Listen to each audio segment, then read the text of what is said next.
Alors on le sait, le Québec, c'est l'invité d'honneur au Salon du Livre de Genève cette année, mais à chacun son Québec. Nous, on en a un qui est incarné par trois personnes. Les trois personnes, on va commencer par le plus éloigné de moi, c'est Pierre Jobin, c'est un non-jurassien, mais Oui, il est québécois. d'accord. Et oui, et oui, et heureux de l'être. Ça fait voyager, donc on peut venir en Russie, c'est très bien. Pas de problème. À côté de lui, il y a Thérèse. Enchantée du Québec, de Mais il faut dire l'Université trois mots qu'on Laval. entende bien Oui, l'accent. Oui, oui. alors que de l'Université Laval et qui fait partie de notre groupe, les trois qui s'occupons de l'édition La Pruche et le Pain. Sous la houlette de Pierre Desrochers, je dis la houlette parce que c'est le plus grand de tous, Pierre Desrochers, que l'on connaît, que l'on a déjà vu sur notre site pour son recueil poétique précédent. Cette fois, c'est Mon pays de terre et d'eau. Parlez-nous de cette maison d'édition qui est alternative. C'est pas une grande maison d'édition dans le sens traditionnel, c'est juste? Bonjour Daniel. Non, ça n'est pas une grande maison traditionnelle, mais c'est une maison qui vise à publier des auteurs en puissance, des gens qui ont du talent et qui s'ignorent et qui ne savent pas qu'ils ont du talent, et aussi à mettre ensemble plusieurs médias. Par exemple, la photo et la poésie, comme dans Mon pays de terre et d'eau, ou à regrouper des auteurs, comme dans le Plaidoyer pour la paix qu'on a publié à l'automne et qui regroupe des gens d'Europe, d'Afrique, d'Amérique du Nord, plusieurs pays, une vingtaine d'auteurs. De Suisse même, je crois. Oui, de Suisse. Alors voilà, de Suisse, de Belgique, de France, du Québec, des États-Unis, d'Algérie, du Sénégal. Ça fait une belle brochette d'auteurs et beaucoup d'idées.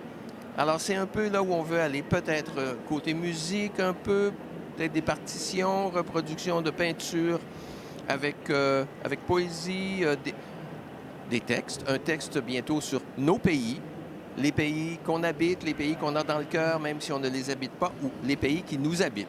Pierre, vous avez parlé musique, on va passer le micro à Pierre Jobin. On a tous en mémoire, évidemment, Raymond Lévesque. Eh oui, c'est quand même un monument dans la chanson québécoise, hein. Et c'est quand même lui qui a fait aussi la chanson du siècle, qui est Quand les hommes vivront d'amour.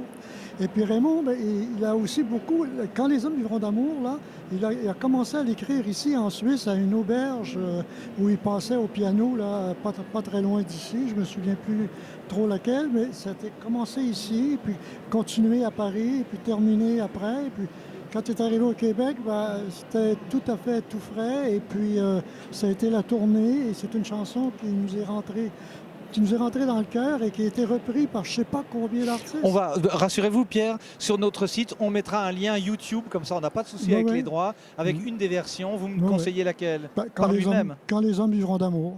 Parfait. Et par lui-même, elle existe? Parfait. Thérèse, vous nous avez annoncé l'Université de Laval. Est-ce que ça donne de la respectabilité à la Pruche et le Pain? C'est-à-dire oui et non, dans le sens qu'on n'est pas une presse universitaire et en fait, on ne veut pas l'être.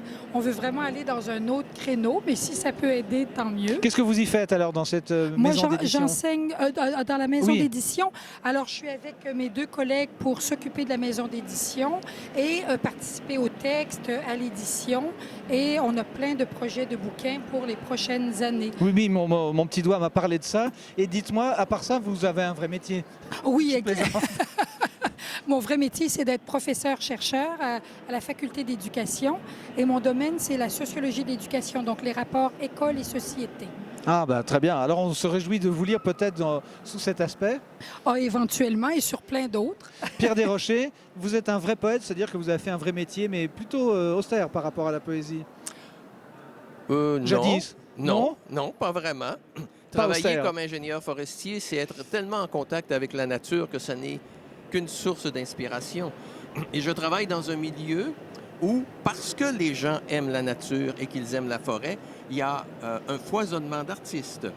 Des gens qui chantent, qui jouent du piano, qui font de la peinture, qui font de la photo, qui jouent de la flûte, de la contrebasse, du saxo, un peu de tout. La forêt et les arts, c'est très proche. Je voulais vous entendre défendre la forêt, c'est pour ça que je disais austère, bien sûr que ce n'est pas austère.